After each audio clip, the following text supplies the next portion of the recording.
J'ai travaillé ici 4 mois comme conseiller technique d'un ministre. Je n'ai pas reçu de salaire pendant 4 mois. J'ai été nommé à la mairie de Cotonou comme chargé de mission. J'ai refusé personnellement de signer un contrat de travail avec la mairie parce que je tenais à avoir ma liberté, ce que je n'avais pas quand j'étais avec le ministre d'État Abdoulaye Diop-Tchane, puisque j'ai été limogé pour avoir émis un avis technique sur une décision du Conseil des ministres. Avis que le ministre d'État connaissait avant que cet avis-là ne se retrouve, pas par ma faute, mais par le fait d'autres personnes sur les réseaux sociaux. Je n'ai jamais publié cet avis-là quelque part.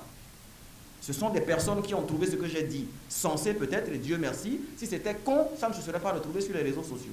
Le ministre d'État était au courant, il avait reçu ce commentaire-là que j'avais fait, on n'en a pas parlé en conseil de cabinet, on n'en a pas parlé en privé comme il avait proposé, mais c'est seulement en conseil des ministres que je découvre, et non pas par lui-même, mais par d'autres personnes, par la présidence, que mon avis a dérangé et que la décision a été prise de me relever de mes fonctions. Je me suis dit, tant mieux. Si tu es dans un cercle où on n'accepte pas le fait que tu dises la vérité, c'est que ta place n'est pas dans ce cercle-là. Donc toutes les propositions qui m'ont été faites par la suite pour revenir à la présidence comme conseiller ou revenir ailleurs, je me suis dit non.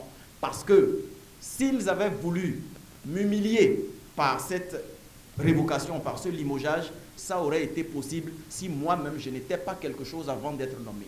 Quand j'ai été nommé, c'est le ministre d'État Abdoulaye Diop-Tchane qui recevait les félicitations, ce n'était pas moi. Tout le monde le félicitait d'avoir pu mettre la main sur ce jeune-là qui a été connu. Même ayant été limogé par lui-même, il y a des fois où mon avis est requis. Mais je ne le donne plus parce que je ne suis plus au service d'un homme politique. Je ne suis plus en train de travailler pour un homme politique. Si on doit me reprocher aujourd'hui d'avoir des ambitions, j'estime que ces personnes-là, je ne les fréquente plus.